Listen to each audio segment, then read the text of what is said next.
The Rogers County Sheriff says he has no regrets over forcing a medical marijuana supporter out of an informational meeting for disrupting it.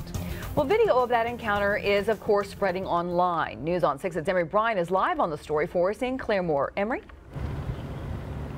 Well, opponents of medical marijuana had a forum here last night, and when supporters of medical marijuana kept asking questions and being disruptive, Sheriff Scott Walton took action and forced one man out of the room.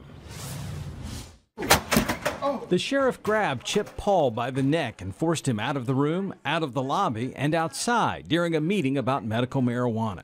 The two men have different versions of what happened, but this much is clear. I'm a strong no vote on this deal. And the man he had by the neck helped write the proposed law. Say there was a sense of frustration in the room, but it was nothing that I caused. Chip Paul says he was at the back of the room and supporters were trying to ask questions, including him. The sheriff believes that was an organized protest. The Vote Yes people were strategically scattered out through the room. They strategically made interruptions and talked out loud and laughed as this program went on. He was certainly part of that. There were disruptions by marijuana supporters that went something like this.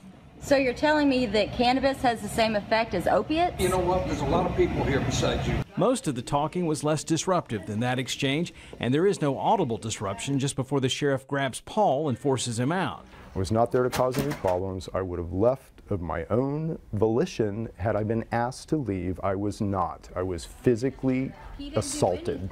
The sheriff said he grabbed the man by the neck to gain compliance in the least aggressive way, and he is not apologizing. I've got no regrets for making an effort to get control of a meeting that was getting out of control.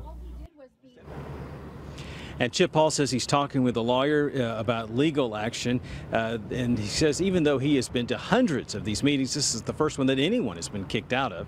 Just in the last few minutes, the ACLU of Oklahoma has weighed in on this issue. We'll put their statement on our website, newson6.com. Reporting live on the scene on the story in Claremore, Emery Bryan, News on 6.